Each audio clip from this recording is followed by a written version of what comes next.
الحمد لله وحده والصلاة والسلام على من لا نبي بعده أما بعد فأعوذ بالله من الشيطان الرجيم بسم الله الرحمن الرحيم ذلك من أنباء الغيب نوحي إليك وما كنت لديهم إذ أجمعوا أمرهم وهم يمكرون وما أكثر الناس ولو حرصت بمؤمنين وما تسألهم عليه من أجر إن هو إلا ذكر للعالمين وكأي من آية في السماوات والأرض يمرون عليها وهم عنها معرضون وما يؤمن أكثرهم بالله إلا وهم مشركون صدق اللہ العظیم۔ لفظی ترجمہ یہ ہے ذالک یہ من انباء الغیب، غیب کی خبروں میں سے ہے، نوحی ہے ہم وحی کرتے ہیں الیک تیری طرف، وما کنتا اور نہیں تھے آپ لدیہم ان کے پاس، اس جب اجمعو وہ جمع ہو گئے امرہم اپنے کام کے متعلق، یا جب انہوں نے پختہ ارادہ کر لیا، وہم اور وہ یمکرون منصوبے بنا رہے تھے، وما اکثر الناس اور نہیں ایمان لاتے اکثر لوگ، ولو حرصت اگرچہ آپ کی بہت زیادہ خواہش ہو، آپ ان کے متعلق بہت حرص رکھتے ہوں بمؤمنین کہ یہ مومن بن جائیں، ایمان والے بن جائیں، ایمان لے آئیں، وما تسألهم اور نہیں آپ سوال کرتے ان سے، مطالبہ نہیں کرتے، علیہ اس پر من اجر کسی معاوضے کا، یعنی باوجود اس کے کہ آپ بلا معاوضہ ان کو توحید کی دعوت دے رہے ہیں، اس پر کچھ مانگتے بھی نہیں ہیں، لیکن پھر بھی یہ ماننے والے نہیں ہیں، یہ ایمان نہیں لاتے، ان ہوا نہیں یہ الا مگر ذکر نصیحت للعالمین واسطے جہان والوں کے، وکأین اور کتنی ہی من آیت نشانیاں ہیں فی السماوات آسمانوں میں والارض اور زمین میں، یمرون علیہا جن پر ان کا گزر ہوتا رہتا ہے، جن کو یہ دیکھتے ہیں، لیکن وہ ہم عنہا اور وہ اس سے معرضون اعراض کرتے ہیں، یعنی اس کی طرف توجہ نہیں کرتے، وما یؤمن اکثرہم اور نہیں ایمان لاتے اکثر ان میں سے باللہ اللہ تعالیٰ پر الا مگر وہم مشرکون اور وہ اس کے ساتھ شریک ٹھہراتے ہیں، یعنی جو لوگ اللہ تعالیٰ کو مانتے بھی ہیں تو اس طرح کہ ان میں سے اکثر شرک بھی کرتے جاتے ہیں۔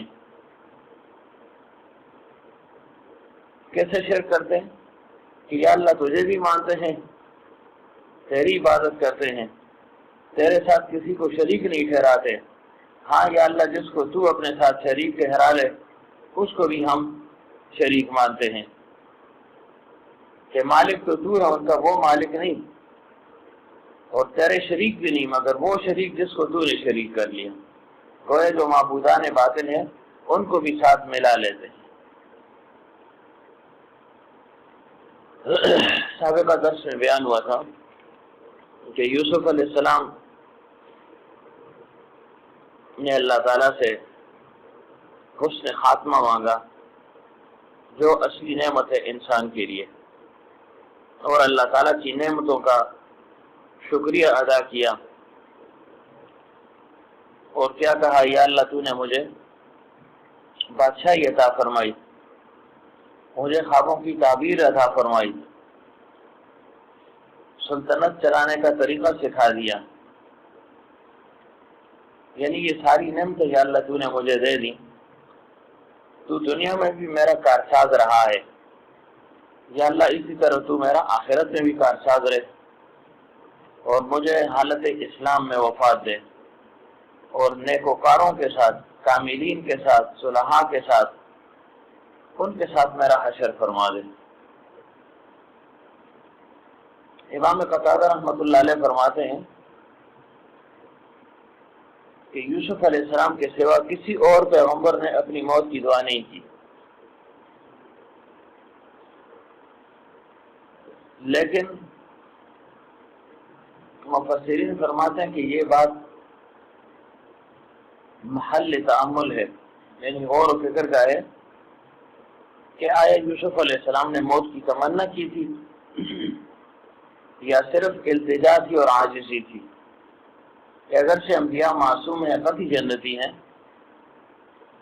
لیکن اللہ تعالیٰ کے ساتھ ان کا تعلق سب سے بڑھ کر ہوتا ہے، اس وجہ سے سب سے زیادہ خشیت بھی ان لوگوں پر طاری ہوتی ہے۔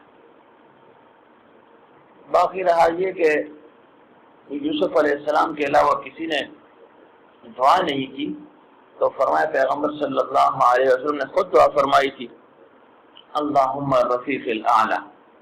حضرت رضی اللہ عنہ فرماتی ہیں کہ میں یہ سنا کرتی تھی کہ کسی نبی کی وفات اس وقت تک نہیں ہوتی جب تک اس کو دنیا اور آخرت میں سے کسی ایک کو انتخاب کر لینے کا اختیار نہ دے دیا جائے، لیکن وہ آخرت ہی کو پسند کرتے ہیں، یعنی آخرت پر دنیا کو ترجیح نہیں دیتے۔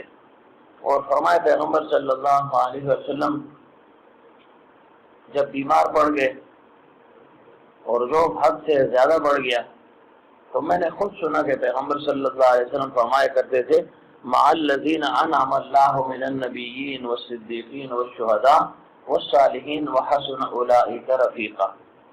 تو فرمایا کہ یہ سن کر میں نے یقین کر لیا کہ حضور صلی اللہ علیہ وآلہ وسلم کو دنیا اور آخرت میں سے ایک کو پسند کر لینے کا اختیار دے دیا گیا ہے۔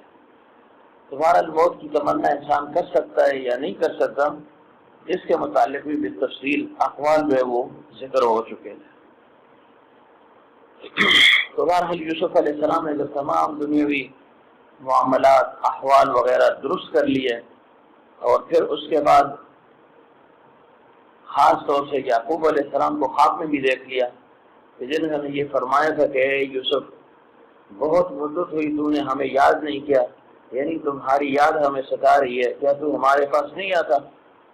اس کے بعد یوسف علیہ السلام سمجھ گئے کہ اب میرا وقت جو ہے نا وہ قریب ہے، تو اس وقت یہ مناجات فرمائی، رب قد آتیتنی من الملک وعلمتنی من تعبیر الاحادیث فاطر السماوات والارض انت ولی فی الدنیا والآخرہ توفنی مسلما والحقنی بالصالحین۔ اور پھر لگ بھگ ایک ہفتہ گزرا، 3 دن گزرے یا چند سال گزرے، اس کے بعد یوسف علیہ السلام کا وصال ہو گیا۔ تو حسن خاتمہ کی دعا ہر انسان پر لازم اور ضروری ہے کہ اگر پیغمبر وقت وہ حسن خاتمہ اللہ تعالیٰ سے مانگتا ہے تو عام آدمی تو اس کا زیادہ محتاج ہے کہ وہ ضرور بے ضرور اپنی ہر دعا میں اس دعا کو ضرور مانگے کہ یا اللہ وقت موعود پر اکمل ایمان کے ساتھ حسن خاتمہ نصیب فرما۔ یہ اصل چیز ہے، اگر حسن خاتمہ کسی کا اچھا نہ ہوا، خاتمہ کسی کو اچھا نہ ملا، تو ظاہر اس کی آخرت میں وہ برباد ہوگی، دنیا تو اس نے کما لی لیکن اصل معاملہ جو ہے وہ آخرت کا ہے۔ تو اللہ تعالیٰ ہمیں بھی وقت موعود پر اکمل ایمان کے ساتھ حسن خاتمہ نصیب فرمائے۔ تو یوسف علیہ السلام نے جب یہ دعا کی اور یہ معاملہ، یہ قصہ، یہ واقعہ اختتام کو پہنچ گیا، تو اس کے متعلق اللہ تعالیٰ نے اپنے حبیب صلی اللہ علیہ وآلہ وسلم کو فرمایا، ذَلِكَ مِنْ أَنْبَاءِ الْغَيْبِ نُوحِيهِ إِلَيْكَ۔ اے میرے حبیب صلی اللہ علیہ وسلم، یہ غیب کی خبریں ہیں جو ہم نے وحی کے ذریعے سے آپ کو بتا دی۔ یعنی اس کو کیا کہتے ہیں کہ یہ علم غیب تھا، یعنی یہ غیب کی باتیں تھی۔ کیا مطلب کہ جس وقت یوسف علیہ السلام اور ان کے بھائی مکر و فریب کر رہے تھے، تدبیر کر رہے تھے، منصوبے بنا رہے تھے یوسف علیہ السلام کے متعلق کہ آیا اس کو قتل کیا جائے، کنویں میں ڈالا جائے، کس طریقے سے باپ کی نظروں سے اس کو دور کیا جائے، جب یہ منصوبے وہ بنا رہے تھے تو فرمایا وما كنت لديهم، آپ اس وقت ان کے پاس نہیں تھے۔ کس وقت اذ اجمعوا امرهم وهم يمكرون، کہ وہ آپس میں مکر و فریب کر رہے تھے، تدبیریں کر رہے تھے، یعنی یوسف علیہ السلام کو گھڑے میں ڈالنے کا وہ پختہ ارادہ کر چکے تھے۔ تو فرمایا یہ قصہ چونکہ آپ کی بعثت سے 2000 سال پہلے کا ہے، تو اس وقت آپ موجود نہیں تھے ان کے پاس، نہ آپ کی ملاقات اولاد یعقوب میں سے کسی سے ہوئی ہے کہ آپ نے ان سے سن لیا ہو، آپ موجود ہی نہیں تھے، اور نہ آپ کو یہ قصہ معلوم تھا یا کسی اور کو معلوم تھا کہ آپ نے اس سے پوچھ لیا ہو، بلکہ ذالک من انباء الغیب، یہ غیب کی خبریں ہیں، نوحیہ الیک، ہم نے وحی کے ذریعے سے آپ کو اس کی اطلاع دے دی۔ یہود اور قریش نے، یعنی جو قریش میں سرداران مکہ تھے، جو مشرک تھے، انہوں نے کیا کیا کہ پیغمبر صلی اللہ علیہ وآلہ وسلم سے یہ امر دریافت کیا، کیونکہ یہود اس وقت بڑے علماء ان میں موجود تھے اور مدینہ منورہ میں ان کی کثرت تھی، زیادہ تھے، تو قریش پیغمبر صلی اللہ علیہ وسلم کی توحید کی دعوت سے تنگ آ گئے، تو انہوں نے سوچا کہ کس طریقے سے اس پیغمبر کو گرایا جائے، تو آپس میں مشورہ کیا کہ جو یہودی عالم ہیں ان کے پاس جانا چاہیے، ان سے مشورہ کیا جانا چاہیے کہ آیا یہ سچا پیغمبر ہے یا نہیں ہے۔ اگر انہوں نے تصدیق کر لی تو پھر اس پیغمبر کی مان لیں گے، اگر انہوں نے بھی تصدیق نہ کی تو پھر ہم نہیں مانیں گے۔ جب یہ مکہ مکرمہ سے مدینہ منورہ پہنچ گئے تو جو یہودیوں کے بڑے بڑے عالم تھے ان سے ملے اور کہا اس پیغمبر کے متعلق تمہارا کیا خیال ہے، جو توحید کی، اللہ تعالیٰ کی وحدانیت کی دعوت دے رہے ہیں، اس کے متعلق تمہارا کیا مشورہ ہے، آیا اس پر ایمان لایا جائے یا ایمان نہ لایا جائے؟ تو یہود نے کیا کہا، انہوں نے 2 3 یا 4 سوالات کے متعلق کہا کہ ان باتوں کے متعلق پوچھ لو، تو اس میں سے ایک بات یہ بھی تھی کہ ان سے ذرا یہ پوچھنا کہ یعقوب علیہ السلام اور ان کی اولاد تو کنعان میں رہتی تھی، یہ مصر کیسے پہنچ گئے، یہ ان سے پوچھ لینا۔ اگر انہوں نے جواب دے دیا تورات کے مطابق تو پھر ٹھیک ہے، پھر ان پر اسلام لے آؤ، اور اگر جواب نہ دے سکے تو پھر ایمان نہ لانا۔ اسی طرح روح کے متعلق کہا کہ اس کے متعلق پوچھ لو، اسی طرح ذوالقرنین کے متعلق پوچھا تھا، اسی طرح اصحاب الکہف کے متعلق پوچھا تھا کہ اصحاب الکہف کون تھے، کہاں تھے، ان کا کیا قصہ ہے، اور سد ذوالقرنین کے متعلق پوچھو کہ یہ کون تھا، اس کے متعلق پوچھنا، اور روح کے متعلق پوچھنا۔ اور پھر ایک روایت میں یہ آیا ہے کہ یوسف علیہ السلام، یعقوب علیہ السلام اور ان کی اولاد کے متعلق پوچھنا کہ یہ کنعان سے مصر کیسے پہنچ گئے، ان کا کیا قصہ ہے۔ تو اللہ تعالیٰ نے وحی کے ذریعے سے یہ پوری سورۃ جو ہے سورہ یوسف نازل فرما دی، لیکن اس کے باوجود بھی وہ لوگ اسلام نہیں لائے، تو اس بات پر پیغمبر صلی اللہ علیہ وسلم کے رنجیدہ بھی ہوئے۔ تو اللہ تعالیٰ نے فرمایا میرے حبیب صلی اللہ علیہ وآلہ وسلم، یہ یوسف علیہ السلام کا جو قصہ ہے یہ غیب کی خبروں میں سے ایک خبر ہے جو وحی کے ذریعے سے ہم آپ کو بتا رہے ہیں، جو اس وقت آپ موجود نہیں تھے، نہ برادران یوسف سے آپ کی کسی وقت ملاقات ہوئی کہ آپ نے معلوم کر لیا ہو، یا کوئی اور اس وقت موجود تھا جس نے آپ کو یہ اطلاع دے دی ہو، یہ فقط میں براہ راست وحی کے ذریعے سے آپ کو مطلع کر رہا ہوں۔ تو اس کو کیا کہتے ہیں؟ اس کو کہتے ہیں انباء الغیب۔ فرمائے یہ غیب کی خبریں ہیں جس کی ہم آپ کو اطلاع دے رہے ہیں، ایک ہے علم الغیب، ایک ہے انباء الغیب یا اطلاع علی الغیب۔ علم الغیب کیا ہے کہ علم الغیب یہ خاص خداوندی ہے، اللہ تعالیٰ کا علم بالذات بالاستقلال ہے، اور باقیوں کا جو علم ہے وہ بالذات اور بالاستقلال نہیں ہے۔ ہاں اللہ تعالیٰ کسی کو کسی چیز پر آگاہی دے دے تو وہ الگ بات ہے، اس کو علم غیب نہیں کہا جاتا، اس کو اطلاع علی الغیب کہا جاتا ہے، اس کو انباء الغیب کہا جاتا ہے، اس کو اظہار علی الغیب کہا جاتا ہے۔ علم الغیب جو ہے نا، غیب کا علم، اس کا مطلب کیا ہوا؟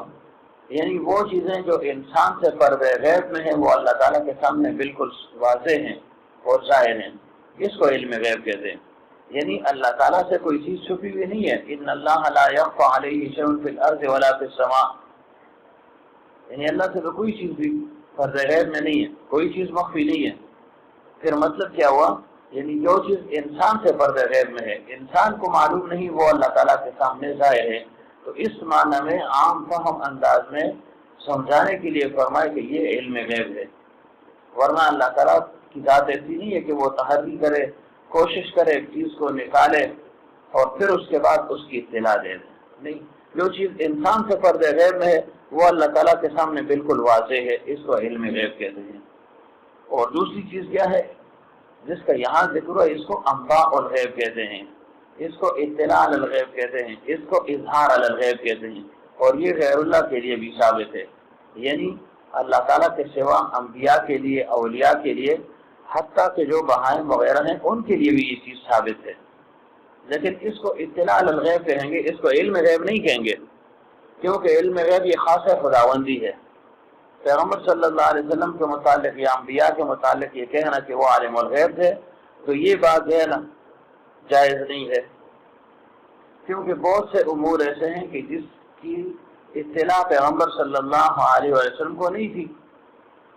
لیکن ایسے کہنا کہ پیغمبر صلی اللہ علیہ وسلم عالم الغیب نہ تھے، غالباً مفتی محمد شفیع صاحب رحمۃ اللہ علیہ فرماتے ہیں کہ یوں نہ کہا جائے، اس میں ایک بیدبی کا پہلو جو ہے وہ معلوم ہوتا ہے، بیدبی اس سے مترشح ہوتی ہے، بلکہ یوں کہا جائے کہ اللہ تعالیٰ نے امور غیبیہ میں سے وافر حصہ اپنے حبیب صلی اللہ علیہ وآلہ وسلم کو عطا فرمایا تھا. تو اس علم غیب کلی اس کی نفی بھی ہو گئی، اور بہت سی چیزوں پر اللہ تعالیٰ نے اپنے حبیب صلی اللہ علیہ وسلم کو آگاہی عطا فرمائی، تو اس کا اظہار بھی ہو گیا، اس کا ثبوت بھی مل گیا. یعنی اللہ تعالیٰ نے امور غیبیہ میں سے وافر حصہ اپنے حبیب صلی اللہ علیہ وآلہ وسلم کو عطا فرما دیا تھا. لیکن جو عطا فرما اس کو کیا کہیں گے؟ اس کو اطلاع علی الغیب کہیں گے، اس کو اظہار علی الغیب کہیں گے، اس کو انباء الغیب کہیں گے. کیوں؟ علم غیب کلی کا پیغمبر صلی اللہ علیہ وسلم نے خود انکار فرمایا ہے، خود اس کی تردید فرمائی ہے. فرمایا کیا؟ فرمایا وَلَوْ كُنْتُ أَعْلَمُ الْغَيْبَ لَاسْتَكْثَرْتُ مِنَ الْخَيْرِ، کہ اگر میں غیب کی باتوں کو جانتا تو میں بڑی خیر کثیر جو ہے وہ جمع کر لیتا. لَاسْتَكْثَرْتُ مِنَ الْخَيْرِ لیکن ان انا الا نذیر و بشیر، میں تو صرف ڈرانے والا ہوں اور خوشخبری دینے والا ہوں. یعنی اللہ تعالیٰ کی طرف سے پیغمبر بنا کر بھیجا گیا ہوں، اور جو کچھ مجھے ملتا ہے وہ وہی کے ذریعے ملتا ہے. فَأَوْحَى إِلَىٰ عَبْدِهِ مَا أَوْحَىٰ وَمَا يَنطِقُ عَنِ الْهَوَىٰ إِنْ هُوَ إِلَّا وَحْيٌ يُوحَىٰ. تو عقیدہ کیا رکھے گا انسان کہ عالم الغیب بذات الاستقلال وہ اللہ تعالیٰ کی ذات ہے. ہاں اپنے انبیاء میں سے، اولیاء میں سے اگر کسی چیز کی اطلاع اللہ تعالیٰ کسی کو دے دے تو اس کو جو ہے نا انسان مانے گا. اس کا انکار کرنا یہ بھی جہالت ہے. اور عالم الغیب بذات الاستقلال ہر چیز میں پیغمبر کو ماننا یہ بھی جہالت ہے. لیکن اگر اللہ تعالیٰ کسی چیز کی اطلاع دے دے اس کی نفی کرنا یہ اس سے بھی بڑی جہالت ہے. بہرحال پیغمبر صلی اللہ علیہ وسلم نے کیا فرمایا؟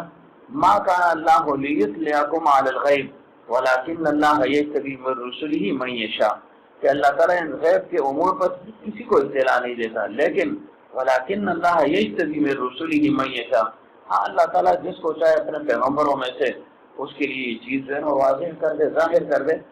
تو اگر اللہ تعالیٰ کسی کو ایک چیز عطا فرما دے تو اس کا انکار یہ بھی جہالت ہے. تو عقیدہ کیا رکھے گا کہ عالم الغیب تو اللہ تعالیٰ کی ذات ہے، لیکن اگر اللہ تعالیٰ چاہے تو بہت سی چیزوں پر اپنے انبیاء کو اور اولیاء کو مطلع بھی فرما دے. جیسے دوسری جگہ فرمایا عالم الغیب فلا یظہر علی غیبہ الا من ارتضی من رسول، کہ اللہ تعالیٰ اس کو ظاہر نہیں کرتا لیکن کس پر؟ الا من ارتضی من رسول، جس کے متعلق اللہ تعالیٰ چاہے. اور اسی وجہ سے فرمایا وعلمک ما لم تکن تعلم، کہ ہم نے آپ کو وہ کچھ سکھایا جس کا آپ کو علم نہیں تھا. تو اس کو کیا کہتے ہیں؟ اس کو اطلاع الغیب کہتے ہیں یا اس کو انباء الغیب کہتے ہیں. باقی جو امور خمسہ ہیں اس کا علم اللہ تعالیٰ نے کسی کو بھی نہیں دیا. یعنی جبریل امین نے جب پیغمبر صلی اللہ علیہ وسلم کے ساتھ ملاقات کی اور مختلف چیزوں کے متعلق پوچھا تھا، ایمان کیا ہے، اور پھر کہا احسان کیا ہے، جیسے لمبی حدیث ہے، اور پھر اس کے آخر میں یہ پوچھا تھا کہ قیامت کب جو ہے نا قائم ہوگی، قیامت کب آئے گی. تو پیغمبر صلی اللہ علیہ وسلم نے فرمایا کہ پوچھنے والا یہ جو پوچھ رہا ہے، جس سے پوچھا جا رہا ہے، فرمایا وہ پوچھنے والے سے زیادہ علم نہیں رکھتا. یعنی جیسے آپ کو علم نہیں ہے ایسے مجھے بھی علم نہیں ہے. کیوں؟ اللہ تعالیٰ نے خود فرمایا ان اللہ عندہ علم الساعہ، کہ اللہ تعالیٰ نے یہ امور خمسہ اس کا علم کسی کو نہیں ہے. وہ کون سا ہے؟ کہ قیامت کب برپا ہوگی، کس انداز میں آئے گی، کس دن ہوگی، کس ساتھ میں ہوگی، اس کا علم اللہ تعالیٰ نے کسی کو نہیں دیا۔ البتہ فقط جاء اشراطھا، جو اس کی علامات ہیں اس کا علم پیغمبر صلی اللہ علیہ وسلم نے دے دیا ہے کہ یہ علامات اس کی ہوں گی۔ ان علامات کے ظاہر ہونے کے بعد قیامت پھر برپا ہو جائے گی۔ اور وہ علامات کیا ہیں؟ اس میں سے ایک علامت یہ ہے کہ ایک آگ نکلے گی جو لوگوں کو ہانکے گی، شام کی طرف ہانکے گی، مجبور ہو جائیں گے لوگ، بھاگیں گے، پیچھے آگ ہوگی، آگے لوگ ہوں گے، اور جا کر اسے خاص مقام پر ان کو ٹھہرا دے گی۔ بس وہاں تک آگ پہنچ جائے گی، لوگ جمع ہو جائیں گے، آگ جو ہے نا پھر واپس ہو جائے گی، ختم ہو جائے گی۔ دوسری فرمایا کہ سورج جو ہے یہ مغرب سے شروع ہو جائے گا، اس کے بعد 120 سال کا عرصہ گزرے گا جس میں کسی کی توبہ قبول نہیں ہوگی، کیونکہ سورج جب مغرب سے شروع ہو جائے گا اس کے بعد توبہ کا دروازہ بند ہو جائے گا۔ تیسرا فرمایا کہ یاجوج ماجوج جو ہے یہ نکل آئیں گے، 40 دن تک غالباً یہ رہیں گے دنیا میں، لیکن عجیب فتنہ ہوگا ان کا۔ وَهُم مِّن كُلِّ حَدَبٍ يَنْسِلُونَ، ہر جو ہے نا ٹیلے سے یہ لڑکتے ہوں گے، ایسے آ رہے ہوں گے، اور فرمایا جو موجودہ آبادی ہے اس کے 9 گنا وہ ہوں گے، یعنی موجودہ آبادی جو اس وقت ہوگی، جیسے یہ سمجھ لیں مثلا اب جتنی آبادی ہے دنیا کی اس کا 9 گنا وہ ہوں گے۔ مثلا اب اگر کتنی ہے آج کل آبادی دنیا کی؟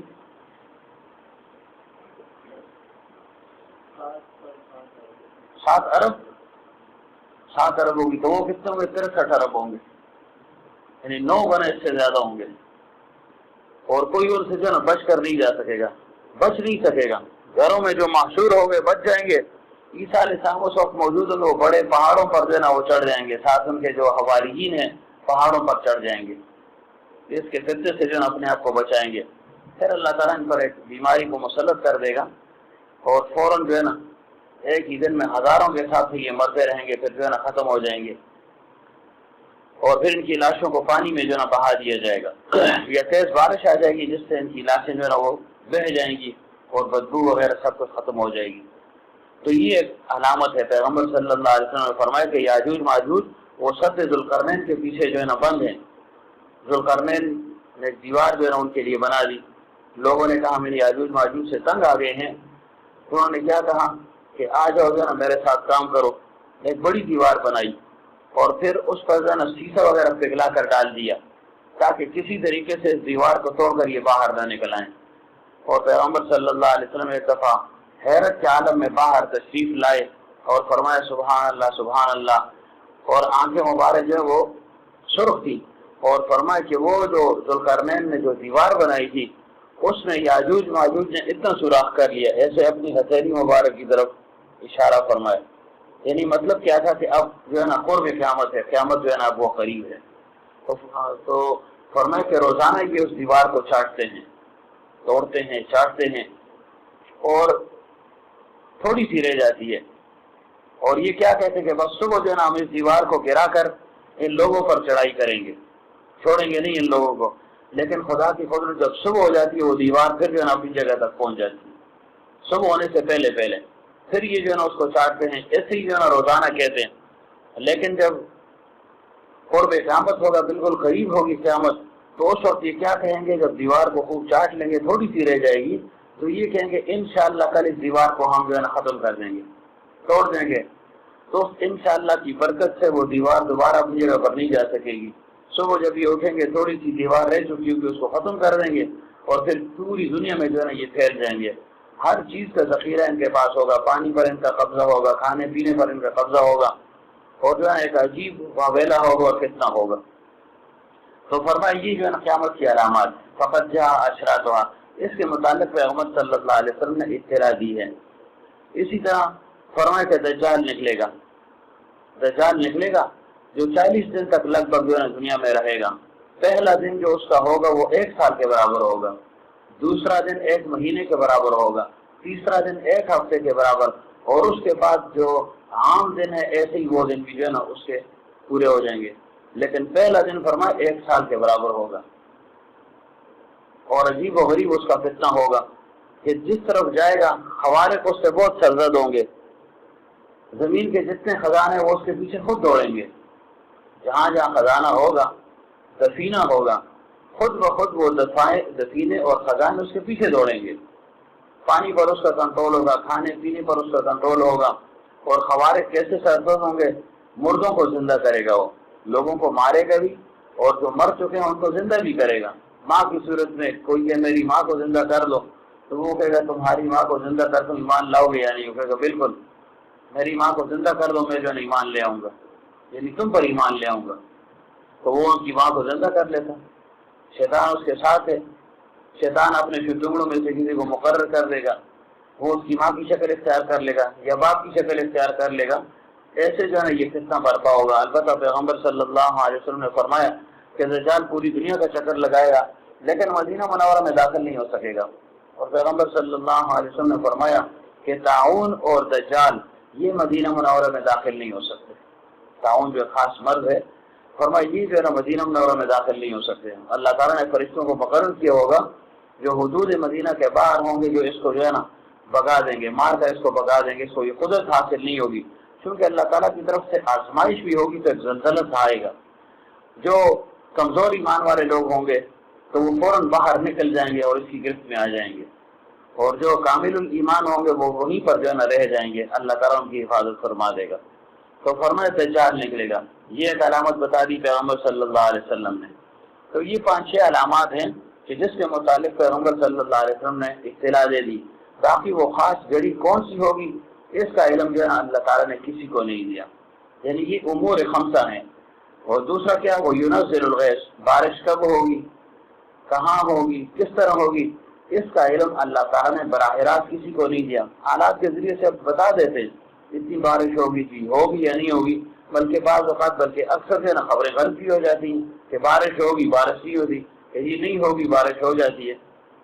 تو یہ علم اللہ نے کسی کو نہیں دیا۔ اور تیسرا وَيَعْلَمُ مَا فِي الْأَرْحَامِ، رحم کے اندر کیا ہے، بچہ ہے بچی ہے، اس کا علم تو آج کل ہو جاتا ہے، لیکن مقصود یہ ہے کہ یہ آلات کے ذریعے سے بتاتے ہیں، بغیر آلات کے، بغیر کسی آلے کے استعمال کے، براہ راست صرف دیکھنے سے کوئی بھی نہیں بتا سکتا کہ ماں کے پیٹ میں بچہ ہے یا بچی ہے، زندہ ہے یا مردہ ہے، اس کا علم کسی کو جو ہے نا آج تک نہیں ہوا۔ یا یہ کہ سعید ہے یا شقی ہے، خوش بخت ہے یا بدبخت ہے، عمر لمبی ہے یا کم عمر والا ہے، اس کا علم بھی کسی کو نہیں ہے، مومن ہے یا کافر ہے، اس کا علم بھی کسی کو نہیں ہے۔ اور چوتھی بات، وما تدری نفس ماذا تکسب غدا، کل ایک آدمی کیا کرے گا، اس کا علم بھی اللہ تعالیٰ نے کسی کو نہیں دیا۔ اور پھر وما تدری نفس بأي ارض تموت، کہ انسان کس زمین پر مرے گا، اس کی اطلاع بھی اللہ تعالیٰ نے کسی کو نہیں دی۔ اور پھر پیغمبر صلی اللہ علیہ وسلم نے فرمایا ان اللہ علیم خبیر، کہ اللہ تعالیٰ جو ہے وہ علیم ہے اور خبیر ہے۔ اور مولا جیون رحمۃ اللہ علیہ فرماتے ہیں ان اللہ علیم مخبر، کہ اللہ تعالیٰ علیم ہے اور مخبر ہے، یعنی جس کو چاہے وہ اطلاع دے دے، یعنی جس کو وہ چاہے اس کی اطلاع دے دے۔ تو اس کو کیا کہتے ہیں، اس کو انباء الغیب کہتے ہیں۔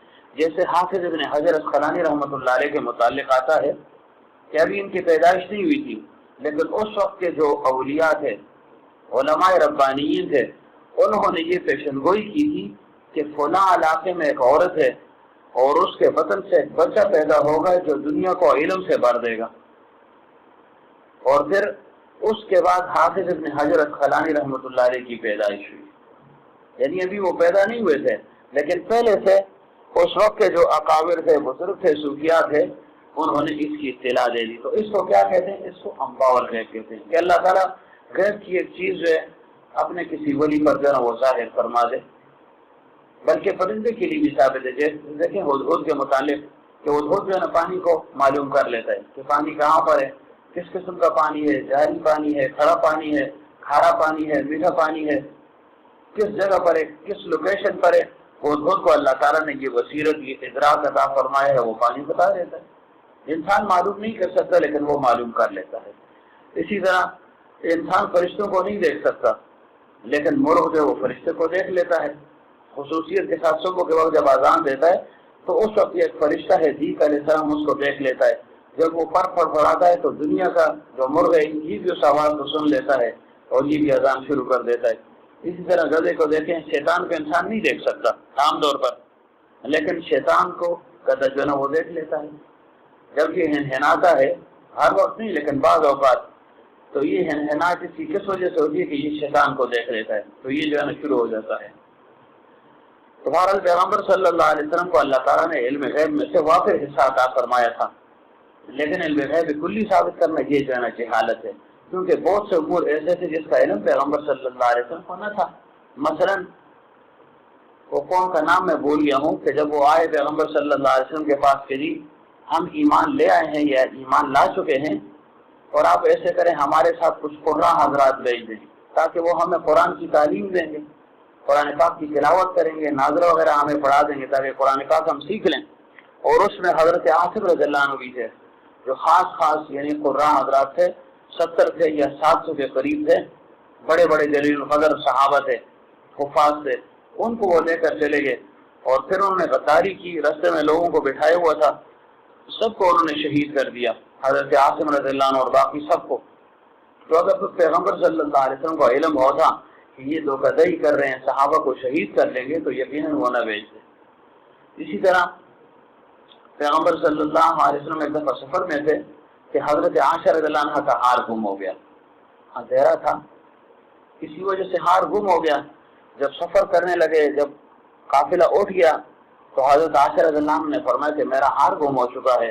پیغمبر صلی اللہ علیہ وسلم نے فرمایا ڈھونڈ لیں، جلدی جلدی ڈھونڈ لیں، پھر آگے نکلنا ہے، نماز کا وقت ہو رہا ہے۔ تو اسی جو ہے نا ادھیڑ بن میں ڈھونڈتے ڈھونڈتے جو ہے نا بہت وقت گزر گیا، اتنا وقت گزر گیا کہ حضرت صدیق اکبر رضی اللہ عنہ آئے اور حضرت عائشہ رضی اللہ عنہ کو جو ہے نا بہت جو ہے نا برا بھلا کہا، یعنی کیونکہ بیٹی تھی تو جو ہے نا ان کو سرزنش فرمائی کہ دیکھو آپ کی وجہ سے جو ہے نا مسلمانوں کی نماز جو ہے نا اس وقت قضا ہو رہی ہے۔ تو اس وقت تیمم کا حکم پھر نازل ہوا کہ کیونکہ اب پانی موجود نہیں ہے، پانی دور ہے، پانی تک آپ پہنچ بھی نہیں سکتے اور نماز قضا ہو جائے گی، تو تیمم کے ذریعے سے صحابہ نے نماز ادا کر لی۔ پھر پیغمبر صلی اللہ علیہ وسلم نے پوچھ کر لو، جو ہار نہیں ملا تو اب جانا تو ہے، چلو چلتے ہیں۔ تو جیسے ہی وہ اونٹ جس پر حضرت عائشہ رضی اللہ عنہا سوار تھی، جب وہ اٹھا تو اس کے نیچے وہ ہار مبارک پڑا ہوا تھا۔ تو اس سے کیا معلوم ہوا کہ بعض چیزوں کا علم اللہ تعالیٰ نے ہمیں نہیں دیا تھا، بعض چیزوں کا علم تھا، بعض کا نہیں تھا۔ جیسے واقعہ افق ہو گیا کہ حضرت عائشہ رضی اللہ عنہ پر عبداللہ ابن ابی منافق وغیرہ نے الزام لگایا، تہمت لگائی، اور پیغمبر صلی اللہ علیہ وسلم 1 مہینے تک تشویش میں رہے، پریشان رہے۔ تو اب اگر علم ہوتا تو ظاہر پریشانی کس بات کی، تو علم نہ تھا، اس وجہ سے جو ہے نا وہ پریشان تھے۔ لیکن جیسے عرض کے کہ بہت سی چیزوں کا علم اللہ تعالیٰ نے عطا بھی فرما دیا تھا، تو جو علم عطا فرما دیا اس کا انکار بھی جو ہے نا یہ جہالت ہے، افراط اور تفریط ہے۔ بعضوں نے تو جو ہے نا پیغمبر صلی اللہ علیہ وسلم کے لیے علم غیب جو ہے نا کلی طور پر ثابت کر دیا، یہ کل کا لفظ آیا ہے، حالانکہ کل کا لفظ جو ہے نا یہ استغراق کے لیے آتا ہے، اور یہ جو ہے نا بعض کے لیے آتا ہے یا اکثر کے لیے آتا ہے، ہر جگہ پر استغراق کے لیے نہیں ہے۔ جیسے فرمایا ان اللہ علی کل شیء قدیر، اللہ تعالیٰ ہر چیز پر قادر ہے، تو ظاہر ہے کہ اللہ تعالیٰ کے لیے ہے استغراق ہے کہ جو چیز بھی ہے، جو ممکن الوجود چیز ہے اس پر اللہ تعالیٰ قادر ہے۔ اسی طرح فرمایا بلقیس کے متعلق وَأُوتِيَتْ مِنْ كُلِّ شَيْءٍ کہ بلقیس کو ہر چیز دی گئی۔ کیا مطلب ہر چیز سے مراد کیا ہے؟ یعنی جو چیز اس کی سلطنت کے لیے ضروری تھی وہ چیز اس کو عطا کر دی گئی۔ اسی طرح ابراہیم علیہ السلام کے متعلق فرمایا، اللہ تعالیٰ نے فرمایا جب انہوں نے یہ عرض کی کہ یا اللہ میں دیکھنا چاہتا ہوں تو مردوں کو کیسے زندہ کرتا ہے، تو اللہ تعالیٰ نے کیا فرمایا اولم تؤمن، ابراہیم علیہ السلام نے فرمایا بلا ولکن لیطمئن قلبی، تو فرمایا فخذ اربعۃ من الطیر فصرهن، آگے کیا ہے ثم اجعل على كل جبل منهن جزءا، کہ پھر ایسے کریں ان کو اپنے ساتھ جو ہے نا مانوس کر لیں، پھر اس کے بعد ان کو ذبح کر لیں اور جو ہے نا ایک ایک ٹکڑا ان کا جو ہے نا اٹھا کر جو ہے نا ہر پہاڑ پر رکھ لیں۔ تو ہر پہاڑ سے کیا مراد ہے؟ پوری دنیا کے پہاڑ مراد نہیں ہے، یعنی 4 جو قریب کے پہاڑ ہیں ان پر جو ہے ان کا گوشت رکھتے ہیں۔ اب کل کا لفظ وہاں بھی استعمال ہے لیکن وہ بعض کے لیے ہے کہ یعنی 4 پہاڑوں پر جو ہے نا یہ رکھ لیں۔ تو اب جو ہے نا کل کا لفظ استعمال کر کے غیب کلی ثابت کرنا یہ بھی جو ہے نا نادانی ہے، اور جس چیز کی خبر دے دی گئی اس کا انکار کرنا یہ بھی جہالت ہے۔ ظاہر اس کو معجزہ کہیں گے، اس کو اطلاع الغیب کہیں گے یا اظہار الغیب کہیں گے۔ جیسے پیغمبر صلی اللہ علیہ وسلم نے مشرکین بدر کے متعلق اطلاع دے دی تھی نا کہ ابھی بدر کا مارکا نہیں ہوا تھا، یعنی شروع نہیں ہوا تھا، جمع ہو گئے تھے مسلمان اور کافر دونوں جمع ہو گئے تھے، سب آرائی بھی ہو رہی تھی۔ پیغمبر صلی اللہ علیہ وسلم نے جنگ شروع ہونے سے پہلے فرما دیا تھا کہ فلاں کافر اس جگہ مرے گا، فلاں اس جگہ مرے گا، فلاں اس جگہ مرے گا، ہاذا مصرع فلان غدن، ہاذا مصرع فلان غدن، کل فلانا کافر ادھر پڑا ہوگا، کل فلانا ادھر پڑا ہوگا، ادھر مردار ہوگا، ادھر مردار ہوگا، پہلے سے اطلاع دے دی۔ اور پھر ایک صحابی فرماتے ہیں قسم ذات کی جیسے قبض میں میری جان ہے، پیغمبر صلی اللہ علیہ وسلم نے جس کافر کے متعلق جو جگہ بتائی تھی نہ اس سے ایک آگے تھا نہ پیچھے تھا، ادھر ہی وہ پڑا ہوا تھا۔ اس کو کیا کہتے ہیں؟ اس کو اطلاع الغیب کہتے ہیں، پہلے سے بتا دیا، پہلے سے ایک چیز کے متعلق جو ہے نا بتا دیا۔ جیسے بہزید بستامی رحمۃ اللہ علیہ کے متعلق آتا ہے کہ ایک دفعہ خیرخان سے گزر رہے تھے، اس بستی سے گزر رہے تھے، تو ایک جگہ پر پہنچ کر جو ہے نا متحیر ہو کر کھڑے ہو گئے۔ ایک مدرسہ تھا چھوٹا سا، ایک عمارت تھی، وہاں جا کر کھڑے ہو گئے، متعلقین بھی ساتھ تھے۔ کسی نے کہا حضرت کیا ہو گیا، آپ جو ہے نا ایسے حیرت زدہ انداز میں متحیر انداز میں کھڑے ہیں، ایسے کھڑے اور ڈھونڈ رہے ہیں جیسے کوئی چیز گم ہو گئی ہو آپ سے۔ تو پھر تھوڑی دیر کے فرمایا کہ بھائی یہاں سے مجھے ایک ولی کی خوشبو محسوس ہو رہی ہے، اس وجہ سے متحیر ہو گیا، ایک ولی کی خوشبو محسوس کر رہا ہوں۔ تو فرمایا کہ 100 سال کے بعد وہاں پر ابو الحسن خیرخانی رحمۃ اللہ علیہ کی پیدائش ہوئی، جو سلسلہ نقشبندیہ کے بہت بڑے بزرگ ہیں۔ اب بھی ان کا مزار جو ہے نا وہ غالباً اس میں ہے، کون سی جگہ ہے جی؟ جگہ کا نام میں بھول گیا ہوں، ہے افغانستان ہی میں ہے، لیکن وہ جگہ کا خاص میں نام بھول گیا ہوں، تو اس جگہ پر ان کا مزار اب بھی موجود ہے۔ تو اس کو کیا کہتے ہیں؟ اس کو اطلاع الغیب کہتے ہیں، کہ پہلے سے ایک چیز کے متعلق بتا دیا۔ پیغمبر صلی اللہ علیہ وسلم کے متعلق آتا ہے کہ جب مدینہ منورہ ہجرت کرنے لگے تو پیچھے ابو جہل نے بندوں کو لگا دیا تھا کہ بھائی جو بھی محمد صلی اللہ علیہ وسلم کو پکڑ کر لائے گا تو اس کو میں 100 اونٹ یا 200 اونٹ دوں گا، یعنی انعام مقرر کر دیا کہ جو ان کو پکڑ کر لائے گا، ان کی اطلاع دے دے گا، پکڑ کر لائے گا تو یہ اس کو میں دوں گا۔ تو سراقہ ابن مالک جو تھا یہ پیچھے لگ گیا، اس نے آتے ہوئے پیغمبر صلی اللہ علیہ وسلم کو دیکھ لیا تھا، لیکن ایسا یہ علم نہیں تھا۔ جب یہ مکہ مکرمہ پہنچ گیا اور ابو جہل کی یہ پیشکش اس نے سن لی تو یہ واپس ہو گیا۔ اس نے کہا میں نے تو دیکھا ہے ان کو راستے میں، جب یہ واپس ہو گیا کہ میں جا کر ان کو جو ہے نا پکڑ لوں گا، اطلاع دے دوں گا، کسی اور کو مطلع نہیں کیا، خاموشی کے ساتھ نکل پڑا اور پیغمبر صلی اللہ علیہ وسلم کے قریب پہنچ گیا۔ تو صدیق اکبر نے کہا کہ اے اللہ کے حبیب صلی اللہ علیہ وسلم، سراقہ ہمارے پیچھے آ رہا ہے، سراقہ آ رہا ہے۔ تو خدا کی قدرت کے جب سراقہ پیغمبر صلی اللہ علیہ وسلم کے قریب پہنچنے لگا تو اس وقت جو ہے زمین نے جو ہے نا سراقہ کے گھوڑے کو جو ہے کھینچ لیا اپنی طرف۔ سراقہ آگے بڑھنے کی کوشش کر رہا ہے، آگے بڑھ ہی نہیں سکتا۔ اس کا جو گھوڑا تھا یا جو اونٹنی تھی، غالباً گھوڑا تھا، وہ زمین میں دھنس گیا۔ سراقہ سمجھ گیا کہ یہ تو پیغمبر وقت کا معجزہ ہے اور میں برے ارادے اور بری نیت سے نکلا ہوں۔ تو اس نے کیا کہا کہ محمد صلی اللہ علیہ وسلم بس جو ہے نا میں واپس جاتا ہوں، خدا کے لیے مجھے معاف کر دو، بس مجھے معاف کر دیں جو ہے نا میں واپس جاتا ہوں، میں ناپاک ارادے سے آیا تھا، بس میری بس، اب جو ہے نا میں اس ارادے سے آگے نہیں بڑھوں گا۔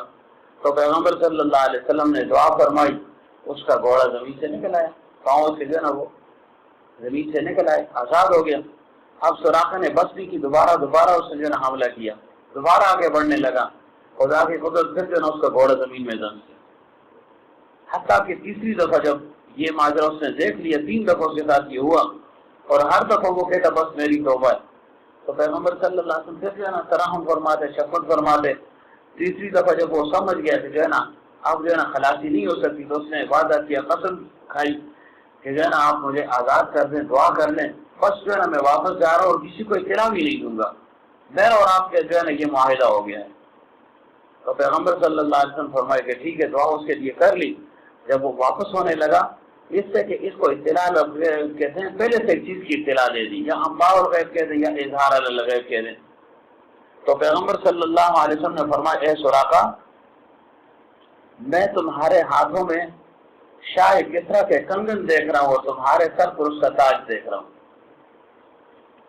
تو سراقہ ابن مالک کیونکہ اس وقت مسلمان نہیں تھے، تو سراقہ نے کہا خود جو ہے نا گھر سے بے گھر ہو رہے ہیں، در بدر ہیں، اور مجھے کہہ رہے کہ تمہارے ہاتھوں میں میں کنگن دیکھ رہا ہوں، سر پر تاج دیکھ رہا ہوں۔ چلا گیا۔ پیغمبر صلی اللہ علیہ وسلم فرمایا میں نے ایک بات کہہ دی ہے، جو ہے نا وقت آئے گا تمہیں معلوم ہو جائے گا۔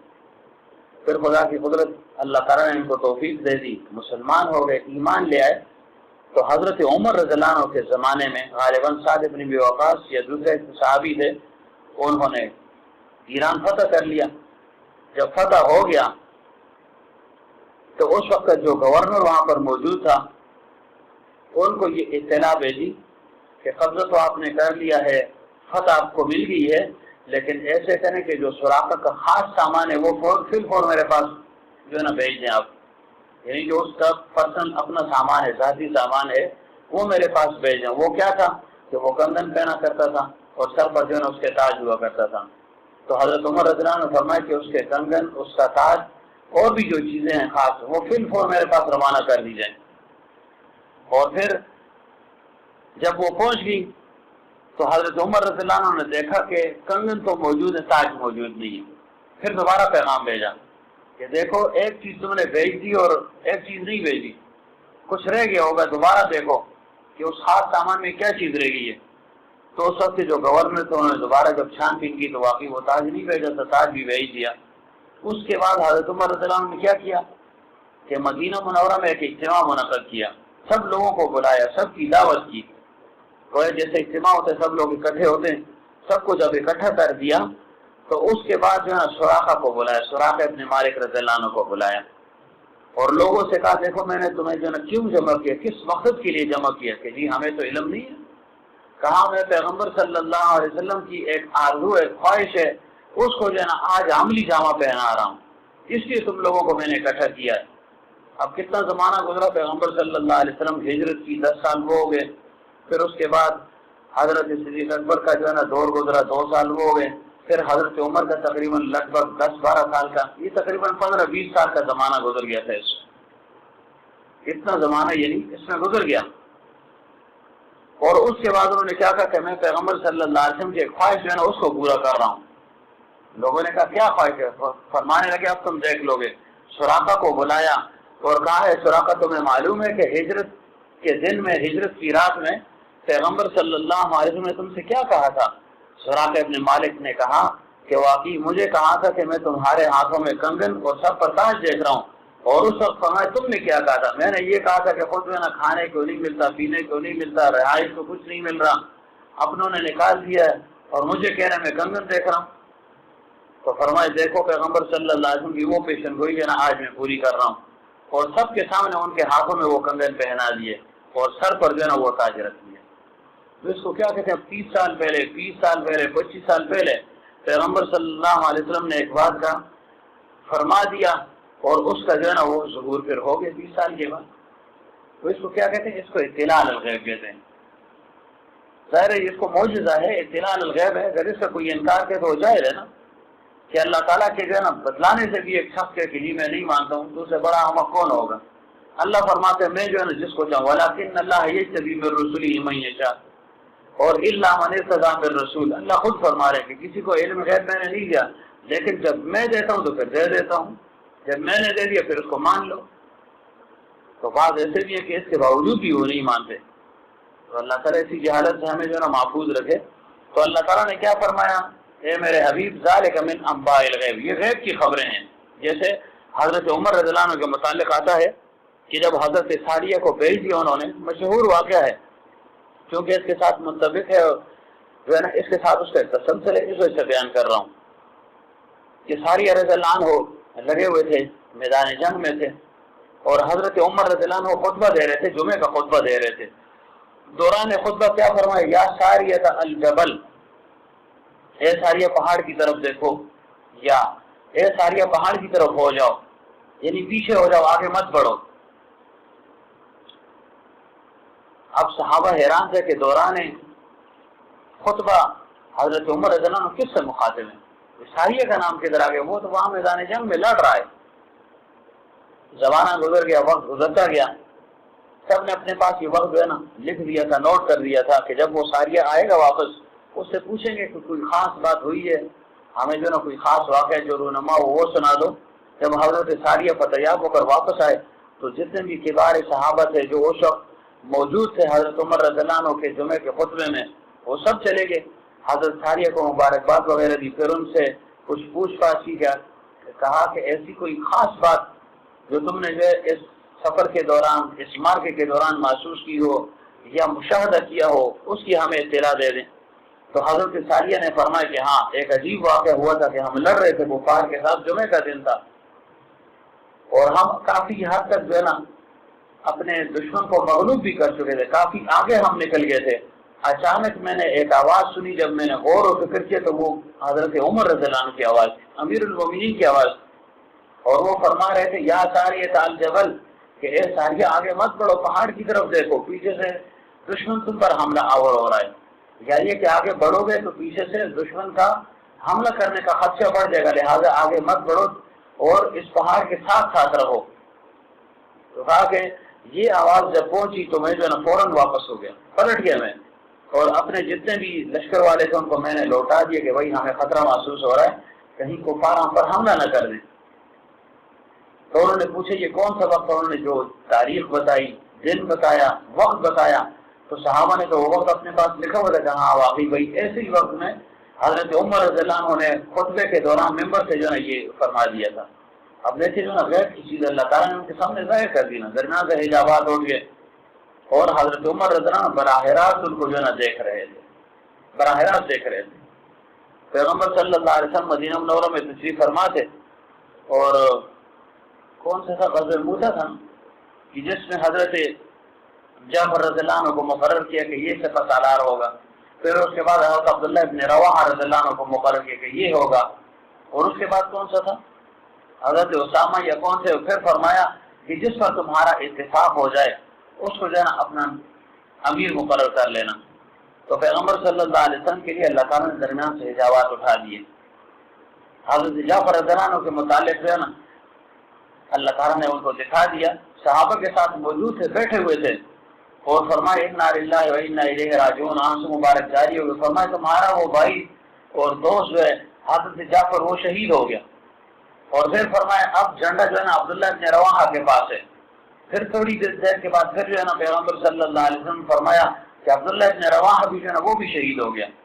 اب بیٹھے ہوئے مدینہ منورہ میں تھے اور اللہ تعالیٰ نے حجابات اٹھا دیے، کہاں کی جو ہے نا دنیا کو دیکھ رہے تھے، براہ راست میدان جنگ کو دیکھ رہے تھے کہ صحابہ جو ہے نا جنگ لڑ رہے ہیں۔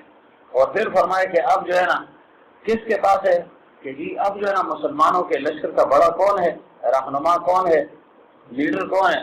فرمایا کہ اب جو ہے نا ایک ایسے آدمی کے پاس جو ہے نا یہ تلوار ہے کہ جو سیف من سیوف اللہ، جو اللہ تعالیٰ کی تلواروں میں سے ایک تلوار ہے، یعنی حضرت خالد ابن ولید رضی اللہ عنہ۔ اب دیکھیں بیٹھے ہوئے کہاں تھے، جب اللہ تعالیٰ نے چاہا تو درمیان سے حجابات کو اٹھا دیا، حجاب اٹھ گیا، جو ہے نا ساری چیزیں پیغمبر صلی اللہ علیہ وسلم نے دیکھ لی۔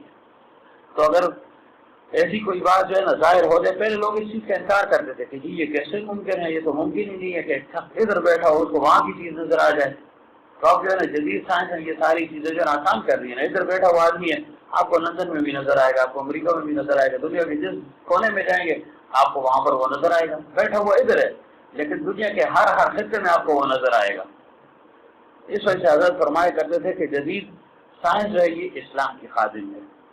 تو بہرحال فرمایا کہ اے میرے حبیب صلی اللہ علیہ وسلم یہ غیب کی خبریں جس کا جو ہے نا ذکر ہم نے آپ کے سامنے کر دیا اور آپ کو اس پر مطلع کر دیا ہے، تو انبیاء سے جو ہے نا ان چیزوں کا ظہور ہوا ہے، اسی طرح اولیاء سے بھی جو ہے نا ان چیزوں کا ظہور ہوا ہے۔ تو یہ ایک چیز ہے اللہ تعالیٰ جس کو عطا فرما دے۔ اب دیکھیں گرد جو ہے نا اب اس کی قوت شامہ کتنی تیز ہے کہ وہ 20 میل جو ہے نا دور بدبو کو محسوس کر لیتے ہیں، ہم نہیں محسوس کر سکتے، ہمیں قریب کی چیز بدبودار ہوگی تو محسوس ہو جائے گی بدبو ہے، اور گرد جو ہے نا ٹپس 20 میل دور جو ہے نا اس کو بدبو جو ہے نا مردار اور معلوم ہے، جہاں پر جو ہے نا بدبودار چیز ہوگی مردار پڑا ہوگا نا وہاں پر آپ دیکھیں جو ہے نا کب اور ان چیزوں کا جو ہے نا غول ہوگا، بس وہاں پر پہنچ جائیں گے۔ چیونٹی کی حص کتنی بیدار ہے، وہاں پر دیوار پر آپ کوئی چیز لگا رہے ہیں صبح آپ دیکھیں وہاں پر چیونٹی جمع ہوں گے، ہماری یہ اتنی بیدار نہیں ہے، کپڑوں میں اگر کوئی چیز لگی چکنائی ہے صبح آپ دیکھیں وہاں پر جو ہے نا چیونٹی جمع ہو جاتی ہیں، تو اتنی ان کی جو ہے نا وہ حص بیدار ہوتی ہے۔ تو ظاہر ایک عام چیز کی ایک حشرات ہے جو انسان کی نظروں میں دکھتا ہی نہیں ہے، ایک کیڑا ہے، اگر اس کی اتنی حص ہے، ایسی جو ہے نا اس کی تیزی ہے، یا اس طرح بجلی کو دیکھے کہ وہ رات کو اندھیرے میں بھی دیکھ لیتی ہے، اندھیرا ہے لیکن اس کو نظر آتا ہے، ہمیں تو نظر نہیں آتا لیکن اس کو نظر آ جاتا ہے۔ چوہے کو دیکھیں وہ رات کو نکل آتا ہے، اس کو سب چیزیں نظر آتی ہیں، کھاتا پیتا ہے جو ہے نا کتنی تباہی مچا لیتا ہے. مولوی صاحب سوئے ہوئے جنم کی جنا سرانے آ کر لگے ہوئے, ان کو پتہ ہی نہیں ہوتا. اب یہ چیزوں کا اس کو علم ہے نا, تو یہ علم اس کو اللہ تعالیٰ نے جب عام چیزوں کے لیے علم ہم جو ہے نا ثابت کرتے ہیں, مانتے ہیں, تو اب پیغمبر کو اللہ تعالیٰ ایک چیز عطا فرما دے تو اس کا انکار کس وجہ سے, یا اپنے ایک ولی کو ایک چیز پر اللہ تعالیٰ مطلع فرما دے تو اس کا انکار, یہ بھی جہالت ہے. تو مانے کہ جو ہے نا ولی کا اپنا ایک مرتبہ ہے, پیغمبر کا اپنا ایک مرتبہ ہے, عام آدمی کا اپنا ایک مرتبہ ہے, جس پر جو چیز اللہ تعالیٰ چاہے تو منتشر فرما دے, کھول دے اس کے لیے. اب دیکھیں یعقوب علیہ السلام قریب جو ہے نا کنعان میں یوسف علیہ السلام پڑے تھے, کچھ بھی علم نہیں تھا, نہ خوشبو محسوس کی نہ کچھ اور ہوا. لیکن جب اللہ تعالیٰ نے ان کو ملانا چاہا, جب تقدیر نافذ ہو گئی, تو پھر کیا فرمایا کہ بھائی میں تو 250 میل دور 8 دن کی مسافت کے برابر جو ہے نا وہ دور تھے, اور فرمایا انی لاجد ریح یوسف, میں تو یوسف کی جو ہے نا خوشبو محسوس کر رہا ہوں. تو کسی نے کہا جو ہے نا عجیب باتیں کر رہے ہیں, کہ آپ کیسے جو ہے نا باتیں کر رہے ہیں, انک لفی ضلالک القدیم, آپ پرانی خودرستی میں پڑے ہوئے ہیں. یہ کیا باتیں ہوئی, 80 سال گزر گئے, 20 سال گزر گئے, 40 سال گزر گئے, 17 سال گزر گئے, یوسف یوسف کر رہے ہیں. فرمایا میں نے تمہیں کہہ دیا ہے انی لاجد ریح یوسف لولا ان تفندون, اگر تم یہ نہ کہو کہ یہ بوڑھا سٹیا ہو گیا ہے بڑھاپے کی وجہ سے, اگر ایسے نہ کہو تو میں تو خوشبو محسوس کر رہا ہوں. تو خوشبو محسوس ہو گئی نا. فلما ان جاء البشیر, جب وہ خوشخبری والا آ گئے, یہودا جب آ گیا, اس نے کہا زیر میں دربان دے, یوسف ملا شریف, یوسف مل گیا ہے بخیریت ہے. اور جو اس وقت کیا فرمایا انی اعلم من اللہ ما لا تعلمون, دیکھو نا میں نے تمہیں نہیں کہا تھا. تو اس کو جو ہے نا شیخ سعدی رحمۃ اللہ علیہ نے کیسے ذکر کیا ہے, یقین پوشید ازا گم کرتا فرزن کہ اے روشن کو ہر پیرے خیرت مند, زمش رسبوئی پہ راہن شموئی, چرا کر چاہے کہ نانش نہ دی دی. یا اللہ تو یہ عجیب ذات ہے کہ مصر جو ہے نا خوشبو محسوس کر لی اور کنعان کے کنویں میں کوئی خوشبو محسوس نہیں. تو کیا فرمایا یعقوب علیہ السلام نے کہ بھائی یہ جو ہے نا ایک حال ہے, کبھی ایک حال کبھی دوسرا حال, کبھی جو ہے نا اللہ تعالیٰ ایسا جو ہے نا حال ہمیں عطا فرما دیتا ہے, ایسی کیفیت عطا فرما دیتا ہے کہ ہم عرش سے اوپر کی چیزیں دیکھ لیتے ہیں, اور جب اللہ تعالیٰ نہ چاہے تو ہم جو ہے نا پاؤں کے اوپر چیوٹی کو بھی نہیں دیکھ سکتے. تو یہ اللہ تعالیٰ ہے کہ جس کے لیے جو چیز بھی جو ہے نا وہ آیا کر دے, کھول دے, تو اس کا جو ہے نا انسان انکار بھی نہ کرے. جیسے پیغمبر صلی اللہ علیہ وسلم جب خیبر فتح نہیں ہو رہا تھا تو فرمایا کہ قلعہ نائم جو وہ فتح نہیں ہو رہا تھا, 7 قلعے تھے, باقی تو صحابہ نے فتح کر لیے, لیکن یہ قلعہ بڑا مضبوط ہے, فتح نہیں ہو رہا تھا. بار بار صحابہ حملہ کرتے, کامیابی نہیں مل رہی تھی. تو پیغمبر صلی اللہ علیہ وسلم نے فرمایا کہ صبح میں جھنڈا ایسے آدمی دوں گا جس سے اللہ اور اس کا رسول راضی ہے, ایسے شخص کو میں یہ جھنڈا دوں گا. تو ہر صحابی کی یہ خواہش تھی کہ جھنڈا مجھے مل جائے, یہ اعزاز مجھے مل جائے کہ اللہ اور اس کا رسول اس سے راضی ہوا تو گویا وہ جنتی ہے, جنت کی بشارت ہے اس کے لیے, کہ کاش یہ ہمیں مل جائے. تو صبح کا جب وقت ہوا پیغمبر صلی اللہ علیہ وسلم نے فرمایا, صحابہ کی تفصیل فرمائی, فلانا ہے فلانا ہے فلانا ہے, کہ علی کدھر ہے رضی اللہ عنہ, کہ جی وہ تو موجود نہیں ہے, آشوب چشم میں مبتلا ہے, یعنی ان کی آنکھوں سے جو ہے نا پانی بہ رہا ہے, آنسو بہ رہے ہیں, یعنی تکلیف ہے ان کو آنکھوں کی. تو پیغمبر صلی اللہ علیہ وسلم بلاؤ اس کو. جب حضرت علی رضی اللہ عنہ کو بلایا گیا تو فرمایا علی کیا ہو گیا, کہ جی بس یہ آنکھوں سے پانی بہ رہا ہے اور جو ہے نا بہت تکلیف میں ہوں. تو پیغمبر صلی اللہ علیہ وسلم نے اپنا لعاب مبارک نکالا, اتارا اور جو ہے نا ان کی آنکھوں پر لگا دیا, حضرت علی رضی اللہ عنہ کی آنکھوں پر. پھر فوراً اللہ تعالیٰ نے صحت عطا فرما دی, صحتیاب ہو گئے. اور پھر فرمایا ہاں علی یہ جھنڈا میں تمہارے حوالے کر رہا ہوں. تو پھر اس کے بعد حضرت علی رضی اللہ عنہ جب قلعہ نائم پر حملہ کر دیا تو فوراً اس کو فتح کر دیا. اور دیکھیں وقت سے پہلے پیغمبر صلی اللہ علیہ وسلم نے اطلاع دے دی کہ صبح جو اللہ اور اس کو رسول کو محبوب ہے اس کو میں یہ جھنڈا دوں گا اور اس کے ہاتھ پر اللہ تعالیٰ خیبر کو فتح فرما دے گا. تو اس کو کیا کہتے ہیں, گہے پر تارا میں آیا میں سینم, گہے پر پشت پائے خود نبینم, اگر درویش پر حالے بھی ماندے سر دست از دو عالم پر فشان دے. جو ہے نا اگر اللہ چاہے تو جو ہے نا عرش کو مکشوف فرما دے, اگر اللہ چاہے تو کچھ بھی جو ہے نا نظر نہ آئے. تو اب دیکھیں ایک ہار جو ہے نا وہ قریب میں پڑا ہوا تھا, ہاتھی کے نیچے پڑا ہوا تھا, وہ نظر نہیں آ رہا تھا, لیکن ادھر پیغمبر صلی اللہ علیہ وسلم کو جو ہے نا وہ پورا میدان نظر آ رہا تھا. حضرت جعفر کو دیکھ رہے تھے, حضرت عبداللہ ابن رواحہ کو دیکھ رہے تھے, اور جو ہے نا پورے منظر کو دیکھ رہے تھے. اور ادھر حضرت علی کو فرمایا کہ دیکھو جو ہے نا تمہارے ہاتھ پر اللہ تعالیٰ خیبر کو فتح فرما دے. تو اس کو کیا کہتے ہیں, اس کو اطلاع الغیب کہتے ہیں, اس کو انباء الغیب کہتے ہیں, اس کو اظہار الغیب کہتے ہیں, جو انبیاء کے لیے بھی ثابت ہے, اولیاء کے لیے بھی ثابت ہے, اور غیر ولی کے لیے بھی حتیٰ کہ پرندے بہائم ان کے لیے بھی جو ہے نا وہ ثابت ہے. جیسے یہ واقعہ آپ نے پہلے سنا ہوا بھی ہے کہ حضرت شیخ عبد القادر جیلانی رحمۃ اللہ علیہ اور عبداللہ تمیمی اور ایک اور آدمی تھا ابن سقا، یہ اس وقت کا بہت بڑا عالم تھا. یہ تینوں دوست تھے، آپس میں دوستی تھی آپس میں. انہوں نے یہ سنا تھا کہ یہاں پر ایک بزرگ ہے، اس کو غوث کا نام دیا جاتا ہے کہ بہت بڑا کوئی غوث ہے، بزرگ ہے، اور اس کی جو ہے نا وہ شہرت کا سبب کیا ہے کہ وہ کبھی غائب ہو جاتا ہے کبھی ظاہر ہو جاتا ہے. اے بزرگ ہے، کبھی غائب ہو جاتا ہے کبھی ظاہر ہو جاتا ہے، تو غوث کے نام سے مشہور ہے، بہت بڑا بزرگ ہے. ان کے دل میں بھی خیال آیا کہ جو ہے اس کی زیارت کرنی چاہیے کہ بھائی ایسا آدمی ہے، کبھی غائب ہوتا ہے کبھی جو ہے نا ظاہر ہو جاتا ہے، یہ کیا ماجرا ہے. طیب الارض سواگل، آپ ابھی ادھر ہے، گھنٹے کے بعد جو ہے نا یہ 10 منٹ کے بعد سنکاری میں پھر رہا ہے. کسی نے کہا نہیں جی میں نے تو بٹگرام میں دیکھا، مولوی صاحب نے کہا نہیں میں نے حیدرآباد میں اس کو دیکھا. طیب الارض اللہ تعالیٰ ان کو عطا فرما دیتے ہیں بعضوں کو. تو دل میں یہ جو ہے نا جوش اور جذبہ پیدا ہوا، خواہش پیدا ہوئی کہ جانا چاہیے. اب تینوں جا رہے تھے. اس سے کہ بعض اوقات اللہ تعالیٰ پہلے سے ایک چیز کی جو ہے نا اطلاع عطا فرما دیتا ہے، منکشف فرما دیتا ہے وہ حال اس بزرگ پر یا پیغمبر وقت پر. تو جب یہ تینوں روانہ ہو گئے تو آپس میں مشورہ کیا کہ کیوں جا رہے ہیں.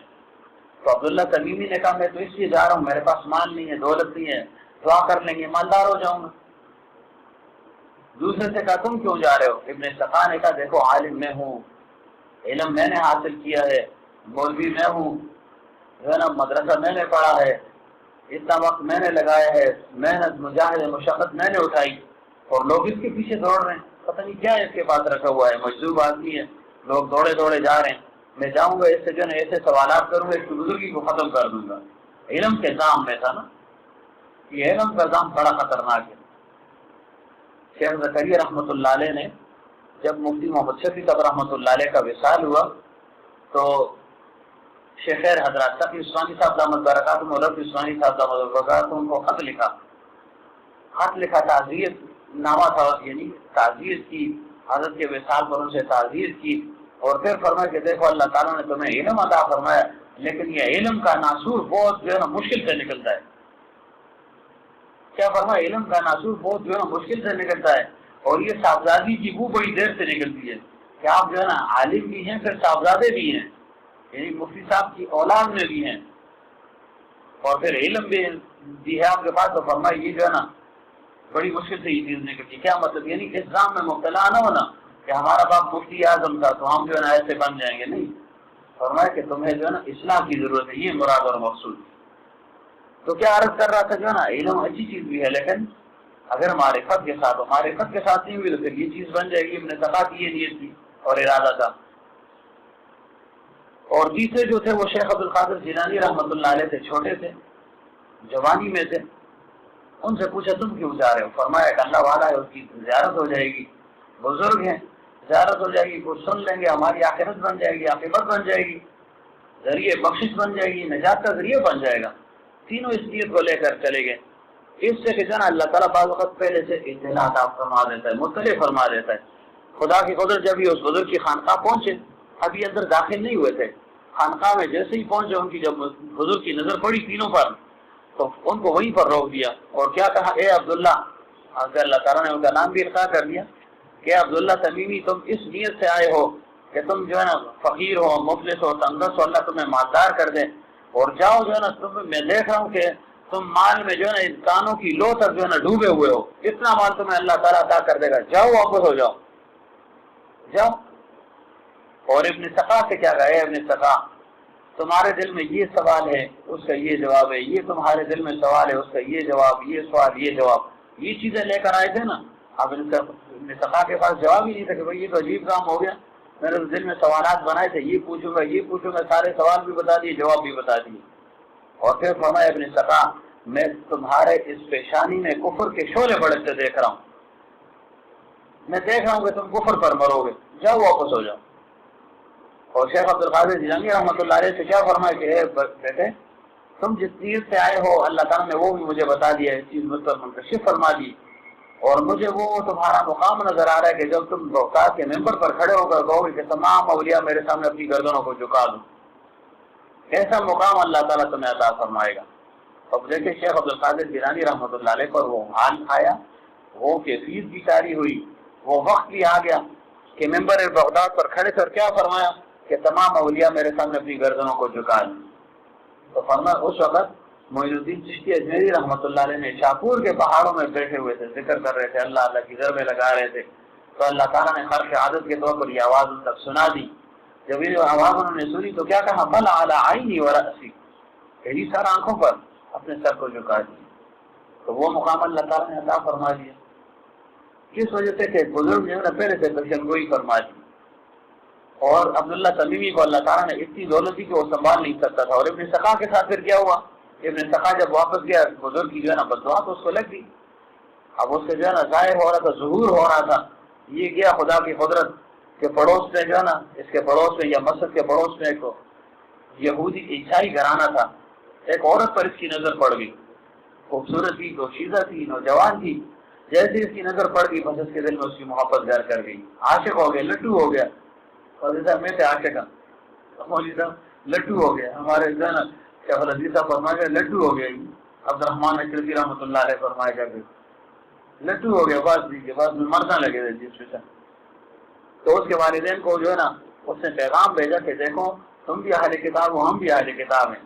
اہل کتاب کا آپس میں نکاح ہو سکتے ہیں، اگرچہ اب علماء یہ فرماتے ہیں کہ احتیاط برتی جائے، نہ کیا جائے، کیونکہ ان کے عقائد میں جو ہے نا بہت بیکار آ گیا ہے. اہل کتاب واقعی اگر اہل کتاب ہو تو ظاہر وہ آخری پیغمبر کو بھی مانے گا، اگر نہیں مانے گا تو کہاں رہا وہ اہل کتاب سے. لیکن بہرحال اب جو ہے نا احتیاطی سی میں کہ جو ہے نا وہ رشتے نہ کیے جائیں. تو بہرحال اس نے کہا کہ یہ اہل کتاب تم بھی اور میں جو مسلمان ہوں ہم بھی اہل کتاب ہے، لہٰذا اس سے نکاح مجھ سے کروا دو. تو انہوں نے کہا کہ ہماری ایک شرط ہے کہ تم جو ہے نا اپنے مذہب کو چھوڑ دو، عیسائی مذہب اختیار کر لو تو نکاح ہو جائے گا. اب زن کے فتنے میں وہ مبتلا ہو گیا، ادھر فتنے میں مبتلا ہو گیا، اور جو ہے نا اس بزرگ کی وہ بددعا جو ہے نا وہ اثر کر گئی، وہ اب اس کو لگ رہی تھی. اس نے کہا ٹھیک ہے بس اس کے ساتھ نکاح ہو جائے، خیر ہے، اسلام نہ صحیح جو ہے نا عیسائی مذہب اختیار کر لوں گا. تب خدا کی قدرت جب اس نے کہا کہ ٹھیک ہے جو ہے نا اس سے ساتھ میرا نکاح ہو جائے، میں اسلام سے جو ہے نا برات کا اظہار کر رہا ہوں. تو خدا کی قدرت سے یہ چھت پر چڑھا ہوا تھا، کچھ کام سے چڑھا ہوا تھا، بعض کہتے ہیں کہ آسان کے لیے چڑھ گیا تھا، اوپر سے جو ہے گرا، نیچے آ کر جو ہے نا دماغ اس کا پھٹ گیا، بس گر گیا، جو ہے مر گیا، دنیا سے بے ایمان چلا گیا. تب عرض کرنے کی بات یہ تھی کہ پہلے سے ان بزرگ نے جو ہے نا وہ اطلاع دے دی. ایک جگہ تم مالدار بن جاؤ گے، دوسری جگہ تم کفر پر مرو گے، اور تیسری جگہ تمہیں اللہ تعالیٰ اتنا اونچا مقام عطا فرما دے گا. تو اس کو کیا کہتے ہیں، ان اللہ علیم مخبر. اللہ جس کو چاہے باخبر کر دے، اللہ تعالیٰ جس کو چاہے غیب کی خبر جو ہے نا وہ عطا فرما دے. تو جب اللہ تعالیٰ کا عطا فرما دے تو ہمیں بھی ماننا چاہیے، اور جب اللہ نے عطا نہیں فرمائے تو ہم بھی جو ہے کیوں اس کے پیچھے لگے کہ نہیں تھی، لازم ان کی لیے ثابت کریں گے کہ سب کچھ ملا ہے. تو جو اللہ تعالیٰ کے حکم سے مل گیا اس کا جو ہم اقرار کرتے ہیں، جو نہیں ملا تو اس پر خاموشی اختیار کرتے ہیں.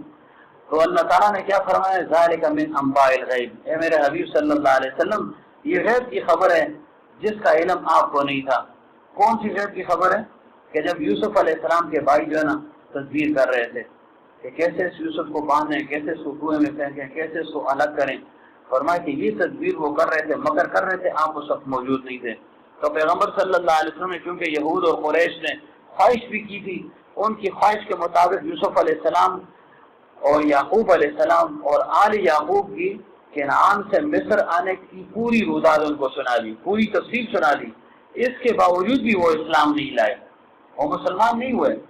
تو اللہ تعالیٰ نے پیغمبر صلی اللہ علیہ وسلم کی رنجش کو دیکھا، افسردگی کو دیکھا، تو یہ آیت نازل فرمائی، وما اکثر الناس ولو حرصت بمؤمنین. اے میرے حبیب صلی اللہ علیہ وسلم آپ جتنی بھی حرص کریں نا، جتنی بھی خواہش کریں، یہ لوگ ایمان لانے والے نہیں ہیں، یعنی آپ رنجیدہ نہ ہو کہ یہ ایمان کیوں نہیں لائے. حالانکہ وما تسألهم علیہ من اجر، آپ کچھ ان سے مانگتے بھی نہیں ہیں، معاوضہ بھی نہیں طلب کیا کہ مجھے یہ دو تو یہ تمہیں دے دوں گا، نہیں، بلا معاوضہ آپ ان کو جو ہے نا دعوت اللہ توحید کی دعوت دے رہے ہیں، لیکن پھر بھی ان کی قسمت سے ایمان نہیں ہے، لہٰذا آپ رنجیدہ نہ ہو. اور پھر مزید اللہ تعالیٰ نے پیغمبر صلی اللہ علیہ وسلم کو تسلی دی. کیسے تسلی دی؟ وَكَأَيٍّ مِّنْ آيَةٍ فِي السَّمَاوَاتِ وَالْأَرْضِ يَمُرُّونَ عَلَيْهَا وَهُمْ عَنْهَا مُعْرِضُونَ. اے میرے حبیب صلی اللہ علیہ وسلم یہ جو ہے نا کائنات میں غور و فکر نہیں کرتے. زمین میں نے بنائی، آسمان میں نے بنایا،